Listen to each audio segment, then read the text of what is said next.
사도행전이 7장 1절부터 53절에 있는 이 말씀은 사도행전 안에 있는 가장 긴 설교입니다. 그리고 가장 중요한 설교 중에 하나인 스데반의 설교가 기록이 되어 있습니다. 이 설교 안에서 스데반은 이스라엘의 역사, 그리고 이스라엘 사람들이 가장 존경에 맞지 않는 자신들의 인물들을 소개하고 그들이 어떤 역할을 했는지를 진술하고 있습니다. 2절부터 8절 말씀은 아브라함에 대한 이야기입니다. 9절부터 17절은 모세에 대한 이야기입니다. 18절부터 44절은 9절부터 17절은 요셉, 그리고 8절부터 44절이 모세의 이야기입니다. 그리고 45절 한 절은 여호수아에게, 그리고 46절부터 50절까지의 말씀은 다윗과 솔로몬에 대해서 이야기하고 있습니다. 그러나 단순히 이스라엘 사람들이 너무나도 친숙하게 알고 있는 이 사람들과 또 이스라엘의 역사를 나열하고 있지는 않습니다. 오히려 이 친숙한 이야기들을 재해석해서 지금 스데반이 하나님의 율법과 하나님의 성전을 무너뜨리고 있다고 고소하는 이스라엘 백성들에게 오히려 하나님을 거역하여 죄를 짓고 있는 사람들은 바로 당신들 이스라엘 사람들이라고 하는 사실을 증거하고 있습니다. 좀 어렵게 이야기했죠.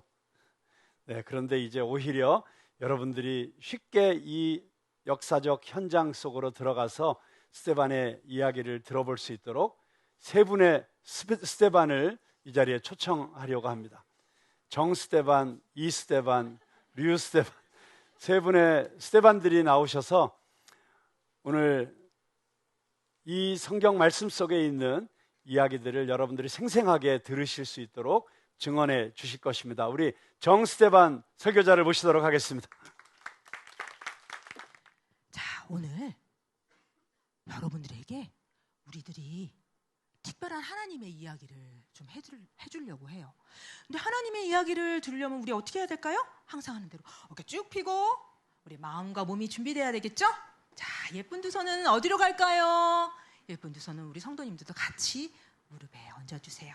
자, 우리 친구들 특별한 하나님의 이야기를 들을 준비 됐나요? 네. 자, 시작하겠습니다. 나 스데반은 예수님을 사랑하고 교회를 섬기는 처음 교회 집사입니다. 나는 예수님을 두려움 없이 전했어요. 왜냐하면 하나님께서 나에게 큰 능력을 주셨기 때문이에요. 그런데 나를 미워하는 몇몇 유대인들은 세상에 내가 하나님에 대해서 잘못 전한다고 하면서 나를 나쁜 사람이라고 거짓 소문을 퍼뜨렸어요. 그래서 내가 지금 여기 대제사장 앞에 섰습니다. 여러분, 내 말 좀 들어봐 주세요. 어느 날 하나님께서 아브라함에게 이렇게 말씀하셨어요. 너는 내 고향과 친척 땅을 떠나 내가 보여주는 땅으로 가라. 그때 아브라함은 갈대아 우르 땅을 떠나서 하란에 살고 있었어요. 그런데 아브라함의 아버지가 죽고 나자 하나님께서 아브라함을 지금 여러분들이 살고 있는 이 땅으로 보내신 거예요. 그때 하나님께서는 아브라함에게 손바닥만한 땅도 주지 않으시고 자식도 없는 아브라함에게 너와 너의 가족들이, 너의 자손들이 이 땅을 다 갖게 될 거야 하고 약속하셨어요. 그리고 하나님은 계속 말씀하셨어요. 그들의 자손은, 너의 자손은 그 자기 땅이 아닌 곳에서 나그네처럼 살게 될 것이야. 맞아요. 나그네처럼 살게 될 것이에요. 네. 그런데 말이에요. 그것뿐이 아니에요. 또 400년 동안 노예로 고통당하게 될 것이야. 하지만 내가 그들을 노예 삼은 그들을 말이야 벌할 것이야. 그럼 그들이 그곳에서 나와 나를 경배할 것이야. 그 후에 아브라함은 이삭을 낳고, 이삭은 누굴 낳았을까요? 야곱을 낳았어요. 야곱은 우리 조상 12명을 낳았어요. 리액션 좋아요. 네. 그런데 말이에요, 이 요셉은 야곱의 아들인데 요셉을 세상에 우리 조상들이 다 시기해서 요셉을 이집트 땅에 노예로 훅 팔아버렸어요. 그렇지만 하나님께서 요셉과 함께 하셔서 그를 이집트 땅의 총리로 만들어 주셨어요. 그런데 말이에요, 그때 가나안 땅과 이집트 땅에는 아무것도 먹을 게 없는 큰 가뭄이 들었어요. 그래서 사람들이 너무 힘들었어요. 그런데 야곱이 이집트 땅에 곡식이 있다는 소식을 듣고 우리 조상들을 그쪽으로 보냈어요. 그리고 우리 조상들이 이집트 땅에 두 번째 갔을 때 요셉이 내가 당신들의 형제예요 하고 밝히고, 그리고 사람들을 보내서 어떻게 했을까요? 야곱과 그의 아버지 야곱과 75명의 가족들을 다 이집트 땅에 불러와서 살게 했어요. 그 후에 그 사람들은 아브라함이 사두었던 세겜 무덤에서 다 장사되었어요. 야곱의 가족들은 자손을 엄청 많이 낳았어요. 그리고 말이에요, 하나님께서 아브라함에게 하신 그 약속을 이룰 때가 되자 이집트 땅에는 이스라엘 민족이 정말 엄청나게 많아졌어요. 여러분, 오늘 스데반은 이렇게 사람들 앞에 서서 이스라엘 민족이 어떻게 만들어졌는지 알려주었어요. 그런데 이스라엘 민족은 처음엔 정말 보잘것없고 작은 민족이었어요. 그리고 자기 형제를 다른 나라에 노예로 팔 만큼 악한 사람들이었어요. 하지만 그들을 통해서 하나님께서는 하나님의 약속을 이루신다는 것을 스데반은 얘기해 주고 있어요. 자, 이스라엘 민족들이 또 어떤 일을 했는지, 그 뒤에 어떤 일이 일어났는지 듣고 싶으신가요? 그럼 우리 이스데반을 한번 불러볼까요? 이스데반 나와주세요. 그러다가 요셉을 알지 못하는 새 왕이 이집트를 다스리기 시작했어요. 이 왕은 교묘하게 이스라엘 백성을 속였고요. 그들을 학대하여 갓난 아기들을 모두 내다 죽이라고 말했습니다.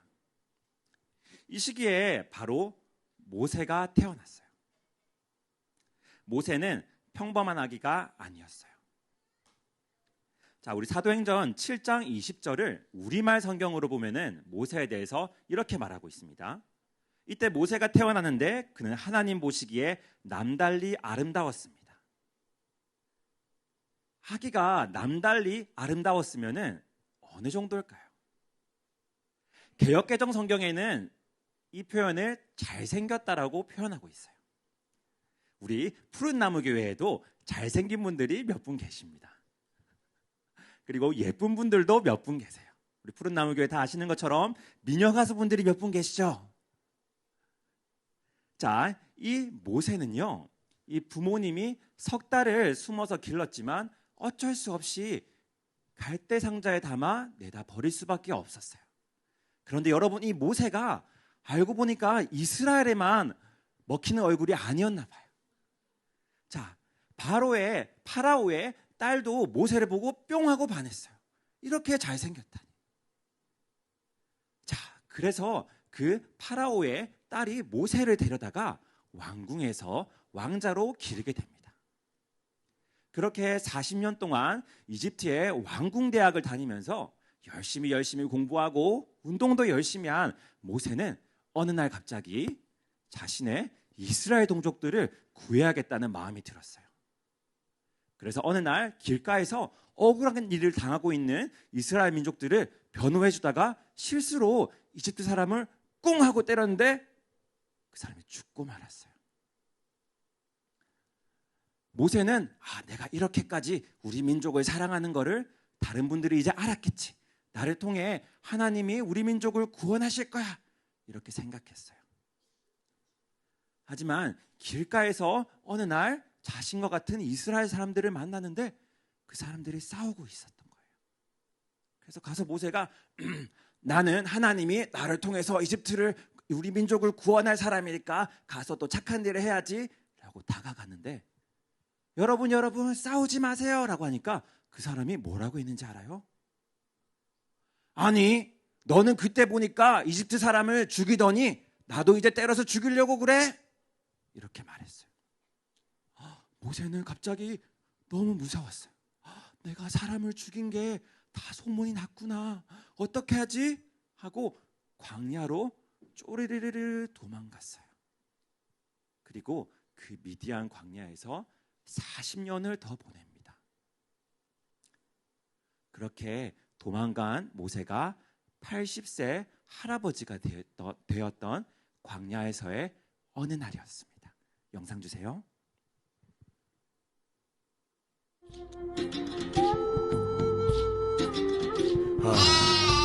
오늘은 여기서 양을 먹여야겠군.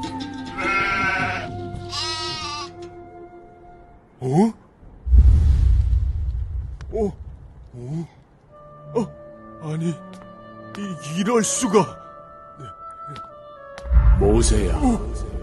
예, 네 주님. 제가 여기 있습니다.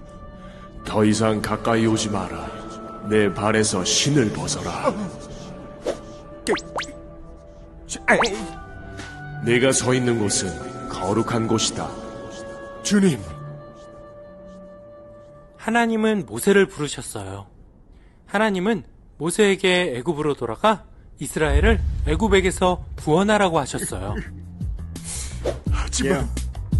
하지만 어째서 저입니까? Listen carefully. 내가 지금 여기 하나님 앞에 신을 벗고 서 있지만 어째서 저입니까? 어떻게 이런 내가 이스라엘 자손을 이끌어낼 수 있습니까? 나는 너의 하나님.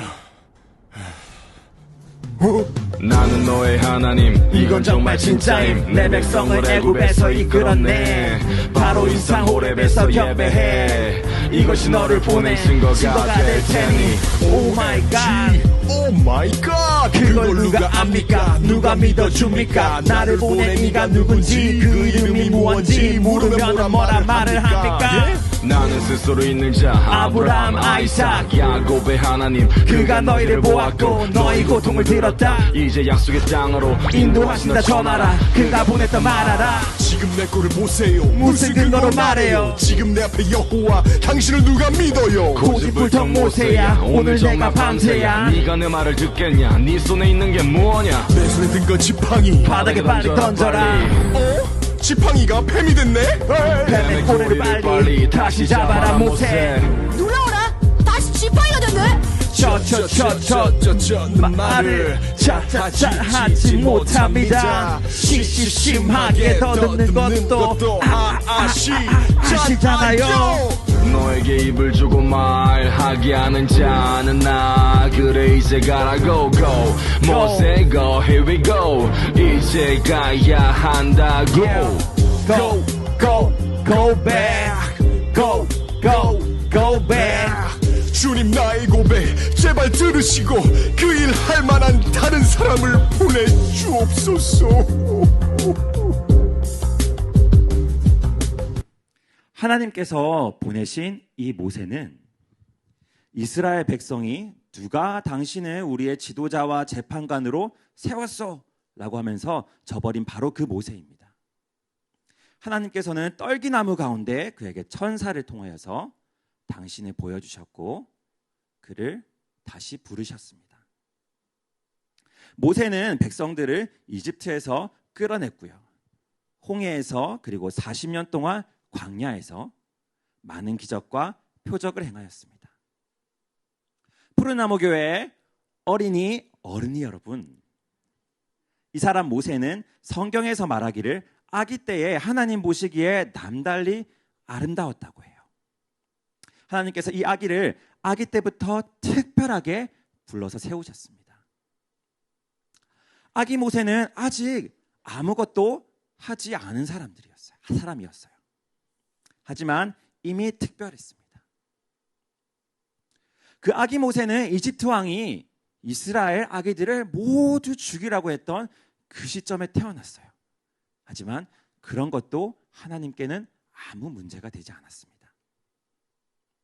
성경은 모세가 특별한 어린이인 것이 모세가 어떠한 일을 한 것이 아니라, 좋은 학교를 간 게 아니라, 공부를 잘했던 게 아니라, 달리기가 빨랐던 게 아니라 그저 그 아기였을 때 아름답고 특별하였다고 하십니다.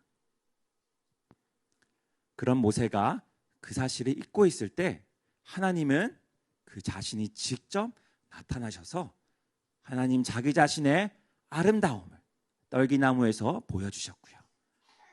자기가 누구인지 잊고 있던 모세를 다시 한번 하나님께로 돌아오게 하십니다.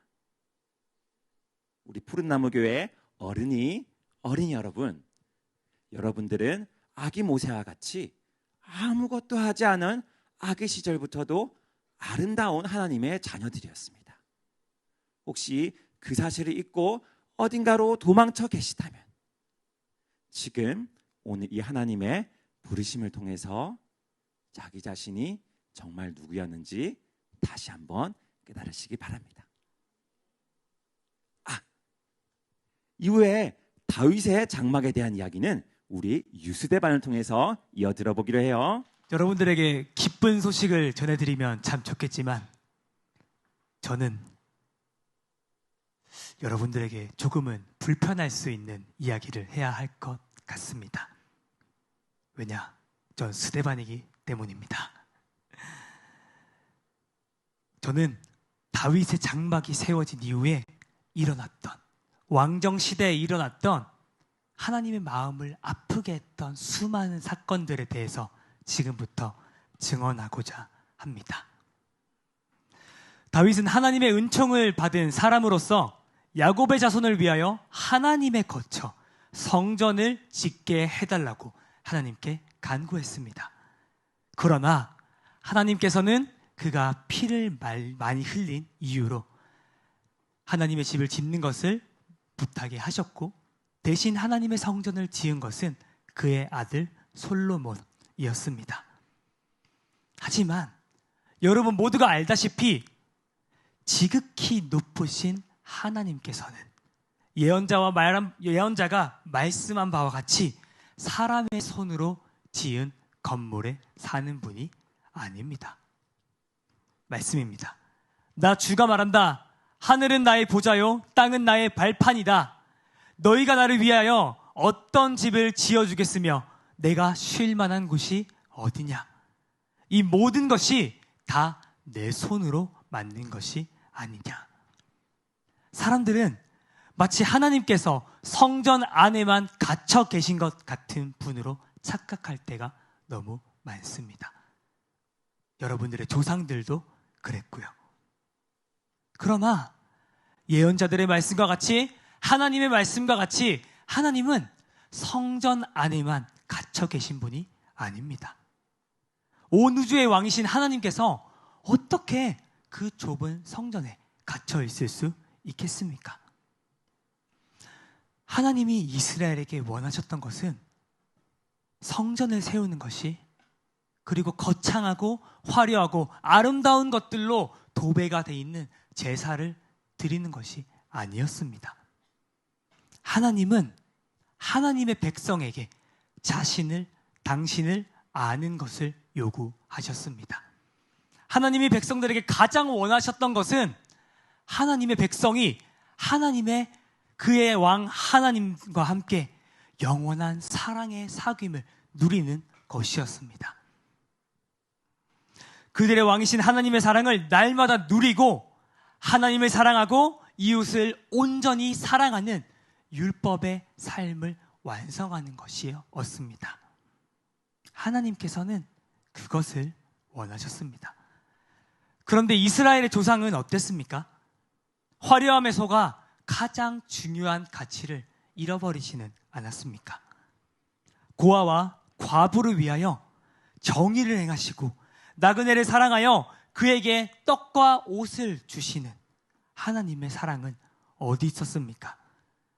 과부와 고아와 나그네와 궁핍한 자를 압제하지 말며 서로 해하려고 마음에 도모하지 마라 라고 애타는 마음으로 말씀하셨던 그 하나님의 말씀은 어디로 갔습니까? 공의와 정의를 행하는 것이 제사를 드리는 것보다 기쁘게 여기시는 여호와 하나님의 마음은 어디 한 구석에 밀어두고 화려한 제사를 만드는 데만 신경 쓰지 않았습니까? 눈에 보기에 아름다운 성전을 건축하는 일에만 온 마음을 쏟지는 않았습니까? 목이 곧고 마음에 할례 받지 못한 사람들이여, 당신들은 언제나 성령을 거역하고 있습니다. 당신네 조상들이 한 행동을 그대로 당신들도 하고 있습니다. 당신들의 조상들이 박해하지 않았던 예언자가 한 명이라도 있습니까? 그들은 의인이 올 것을 예고했던 예언자들을 죽였고, 이제 당신들은 그 의인마저 박해하고 죽였습니다. 당신들은 천사들이 준 율법을 듣기만 하고 행동으로 지키지는 않았습니다. 성경을 보십시오. 엘리야, 엘리사, 이사야, 예레미야, 에스겔, 이들을 비롯한 수많은 선지자들을, 수많은 예언자들을 하나님께서 이 땅 가운데 보내지 않으셨습니까? 수많은 하나님의 사람들이 피를 흘려가며 자신의 목숨을 버려가며 이스라엘을 향한 하나님의 애타는 마음을, 제발 돌아오라고 절절하게 외치는 그 하나님의 마음을 전하지 않았습니까? 그런데 이스라엘의 조상들은 어땠습니까? 평안하다, 평안하다, 평안하다. 거짓 평안에 속아 하나님의 말씀을 멸시하고 하나님의 사람들의 고귀한 피를 그 손에 흘리지는 않았습니까? 그런 조상의 후손들인 당신들은 지금 율법을 읽으면서 무슨 생각을 하고 있습니까? 당신들은 포악한 행실을 도저히 그만둘 생각이 없는 것 같습니다. 당신들은 예언자들의 피를 흘렸던 당신들의 조상들처럼 하나님의 아들 예수 그리스도를 십자가에 못 박아 죽였습니다. 살아계신 하나님의 아들, 우리 가운데 하나님 나라를 직접 보여주시고 율법이 어떤 것인지, 율법을 따라 삶을 살아가는 삶이 어떤 것인지 온전하게 보여주셨던 그분을 여러분들은 온갖 권모술수로 핍박하고 그를 십자가에 못 박아 죽였습니다. 그러나 당신들이 죽였던 예수 그리스도를 하나님께서는 다시 살리셨습니다. 그리고 그 하나님이 예수 그리스도를 다시 살리심으로 인해 우리의 모든 죄를 대속하게 하셨습니다. 우리는 이제 죄와 율법의 저주에 사로잡혀 살아갈 필요가 없습니다. 우리는 하나님이 주시는, 성령님이 허락하시는 참 자유와 기쁨을 누리며 살아갈 수 있게 되었습니다. 그러니 여러분도 예수 그리스도를 믿으십시오. 예수 그리스도를 믿고 여러분들의 잘못했던 모든 것들을 회개하고 용서를 구하십시오. 세례를 받고 하나님의 품으로 돌아오십시오. 그럼 여러분도 저와 같은 참 자유의 삶을 살게 될 것입니다. 이 말씀을 듣는 여러분은 예언자들과 우리 구주 예수 그리스도를 죽였던 것처럼 저를 죽이겠죠. 지금 여러분 저를 향해 이를 갈고 있겠죠. 하지만 저는 하나도 두렵지 않습니다. 하나님이 저와 함께 하시기 때문입니다. 살아계신 하나님이 지금 저와 함께 하시고 성령님이 제 안에서 끊임없이 하나님의 말씀을 하도록 하기 때문입니다. 여러분, 하늘을 보십시오. 하늘이 열려 있습니다. 하나님이 서 계십니다. 하나님의 놀라운 영광이 아름답게 찬란하게 빛나고 있습니다. 그 곁에 예수 그리스도께서 서 계십니다. 나는 혼자가 아닙니다. 지금 여러분이 나를 죽이려고 이를 갈고 있는 이 순간에도 예수 그리스도와 성령님은 저와 함께하고 계십니다. 여러분들은 지금 저의 목숨을 취하겠지만 저는 영광의 하나님과 그 아들 예수 그리스도와 그의 영 성령님과 함께 영원히 부활의 삶을 살게 될 것입니다. 제 말을 꼭 기억하시길 바랍니다. 이 말을 마치고 스데반은 이를 갈며 달려드는 유대인들에 의해 잔혹하게 살해되었습니다. 그리고 그는 초대교회에 아름다운 순교의 피를 뿌리는 귀한 영혼이 되었습니다. 우리가 이 말씀을 가지고 어떤 생각을 가질 수 있을까요? 어떤 걸 느끼고 어떤 걸 생각하고 우리 삶 속에 어떤 것을 적용하며 나아가야 할까요? 그 말씀을 우리 곽수광 목사님을 초청해서 우리가 함께 알아보면 좋겠습니다. 네, 오늘 어린이 주일입니다. 그래서 우리 모두가 우리 신앙생활을 하면서 우리의 다음 세대들에게 어떻게 우리의 신앙을 잘 물려줄 것인가, 어떻게 우리 아이들도 하나님을 알고 예수 그리스도를 영접하고 그 성령님과 동행하는 삶을 살 수 있도록 우리 아이들을 믿음으로 잘 키울 것인가, 이런 생각을 더 다시 한번 깊게 하는 그런 특별한 주일입니다. 눈물로 기도하는 엄마를 둔 자식은 결코 망하지 않는다, 이런 얘기를 들어보셨죠?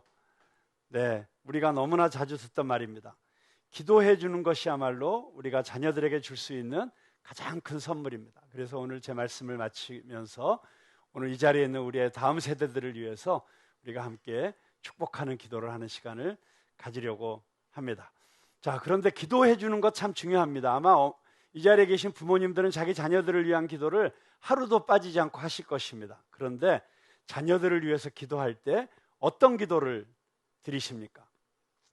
자녀들을 위한 기도에 대해서 제가 묻는 것은 그 기도가 자녀들을 위한 축복일 뿐만 아니라 우리 자신의 신앙의 고백이기 때문에 우리가 자녀들을 위해서 어떤 기도를 하는지 우리가 한번 생각해 볼 필요가 있다고 저는 믿습니다. 왜냐하면 우리의 그 기도 속에 우리의 희망, 그리고 우리의 신앙의 가치관, 그리고 우리의 삶의 철학이 녹아있기 때문입니다. 저는 그런 의미에서 메가더 장군이 드렸던 내게 이런 자식을 주소서라고 하는 이 기도문은 우리 모두가 이 어린이 주일에 한번 듣고 같이 생각해 볼 만한 기도문이라고 생각합니다. 내게 이런 자녀를 주소서. 약할 때 자기를 돌아볼 줄 아는 여유와 두려울 때 자신감을 잃지 않는 대담함을 가지고 정직한 패배에 부끄러워하지 않고 태연하며 승리에 겸손하고 온유한 자녀를 주소서. 생각해야 할 때 고집하지 않게 하시고 주를 알고 자신을 아는 것이 지식의 기초임을 아는 자녀를 허락하소서. 원하옵나니 그를 평탄하고 안이한 길로 인도하지 마시고 고난과 도전에 직면하여 분투한거할 줄 알도록 인도하여 주소서. 그리하여 폭풍우 속에서 용감히 싸울 줄 알고 패자를 관용할 줄 알도록 가르쳐 주소서. 깨끗한 마음과 높은 목표를 인생의 목표로 살게 하시고 남을 다스리기 전에 자신을 다스리게 하시며 장래를 바라봄과 동시에 지난 날을 잊지 않는 자녀를 내게 주소서. 또한 유머를 알게 하시어 인생을 엄숙히 살아가면서도 삶을 즐길 줄 아는 마음과 교만하지 않은 겸손한 마음을 갖게 하소서. 그리고 참으로 위대한 것은 소박한 데 있다는 것과 참된 지혜는 열린 마음에 있다는 것과 참된 힘은 너그러움에 있다는 것을 명심하게 하소서.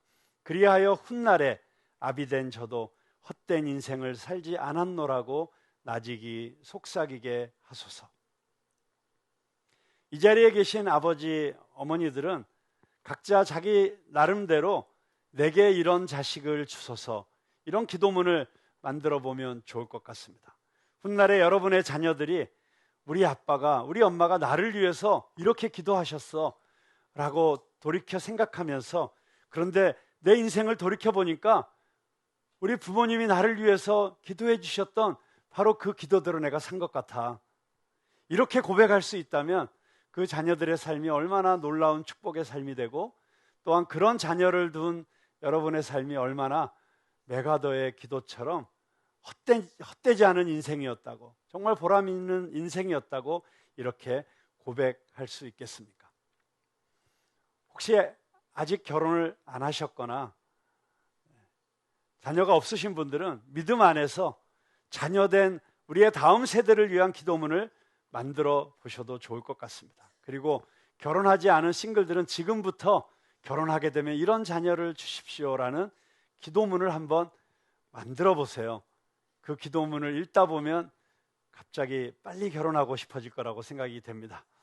그런데 여러분, 우리가 보통 자녀들을 위해서 기도할 때 다윗 같은, 다니엘 같은, 요셉 같은, 에스더 같은 그런 하나님 나라의 인재가 되게 해주세요 라고 여러분 기도하지 않습니까?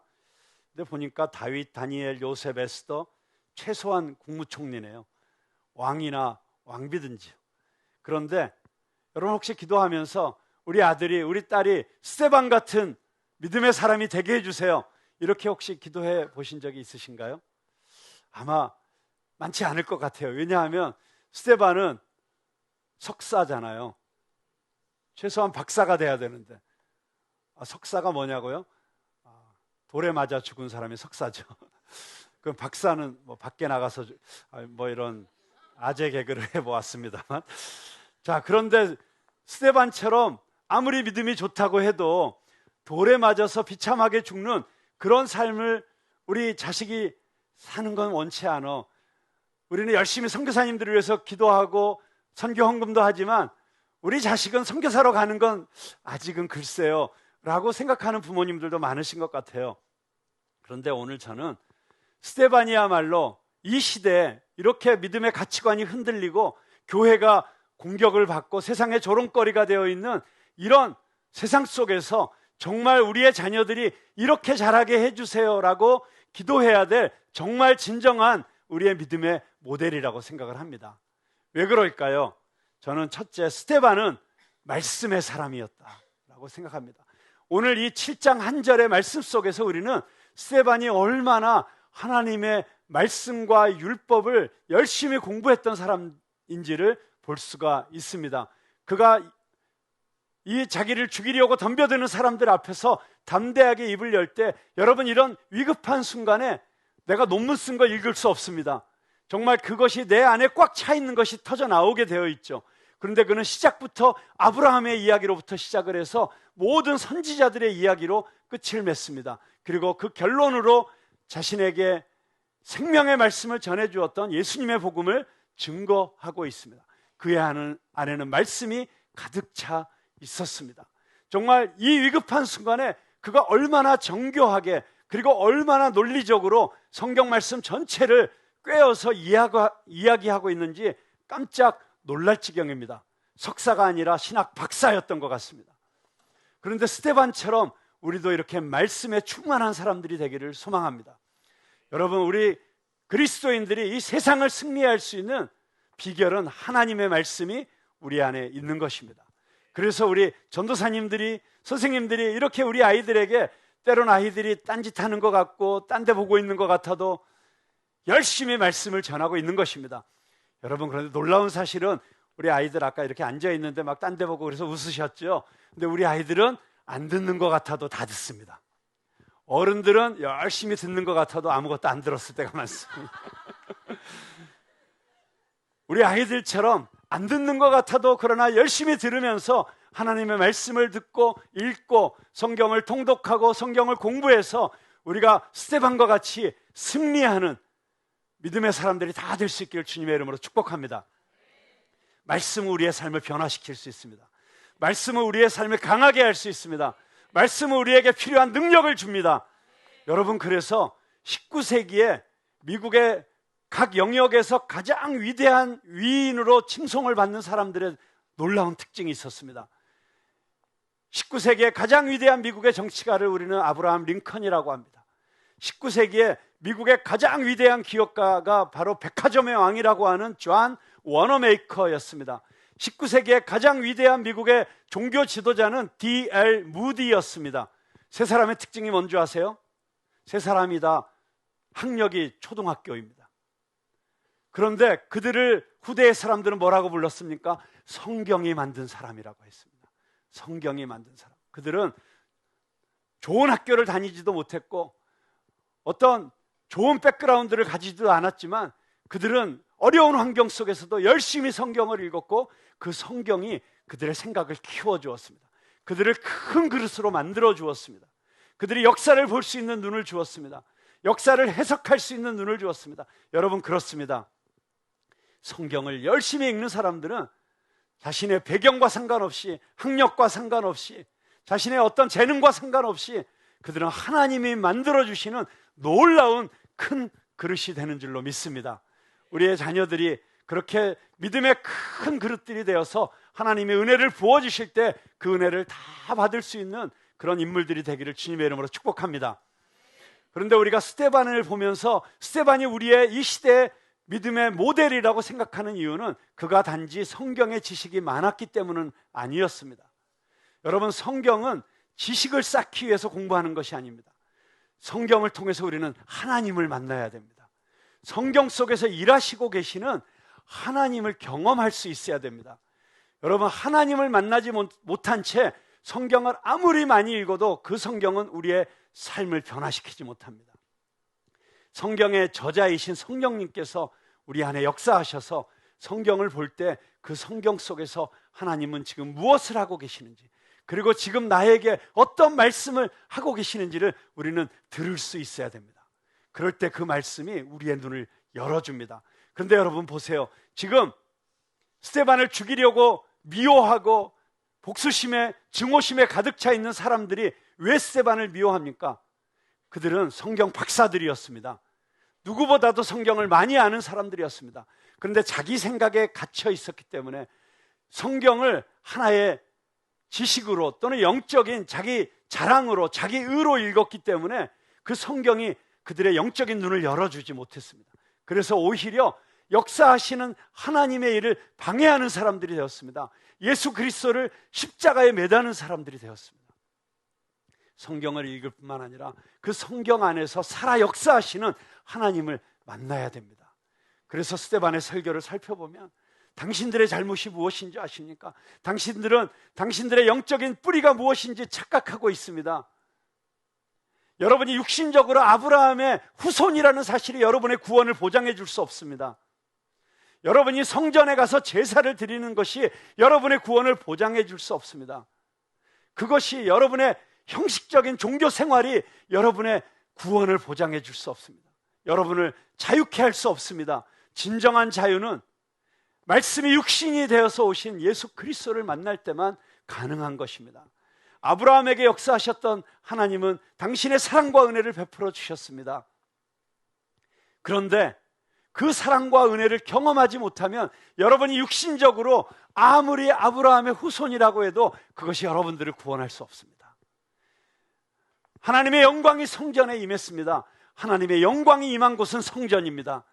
그러나 하나님의 영광이 떠나가신 곳은 아무리 아름다운 건물을 지어놨어도 그것은 성전이 될 수 없습니다. 여러분 자신이 성전입니다. 하나님의 영이 임하시면 여러분 자신이 성전입니다. 이렇게 스데반은 그 당시에 대제사장들도 율법학자들도 깨닫지 못했던 놀라운 진리를 담대하게 선포하고 있습니다. 어떻게 이렇게 될 수가 있었습니까? 그가 말씀을 통해서 살아계신 예수 그리스도를 마음속에 영접함으로 예수님께서 약속하신 성령을 받아서 성령의 도우심으로 성경을 깨달을 수 있었기 때문입니다. 성경을 지식으로 아는 것이 아니라 체험으로 알고 하나님을 만나는 축복의 통로로 아는 여러분들이 다 되시기를 주님의 이름으로 축복합니다. 마지막으로 세 번째로, 스데반은 말씀을 지식으로 알았을 뿐만 아니라 자신의 삶의 경험으로 그리고 성령의 감동으로 말미암아 말씀 가운데 역사하시는 그 성령 속에 있는 이스라엘의 역사 가운데 지금도 일하시고 계시는 하나님을 만났을 뿐만 아니라 그 말씀을 살아낸 사람이었습니다. 그의 삶이 그것을 증거하고 있습니다.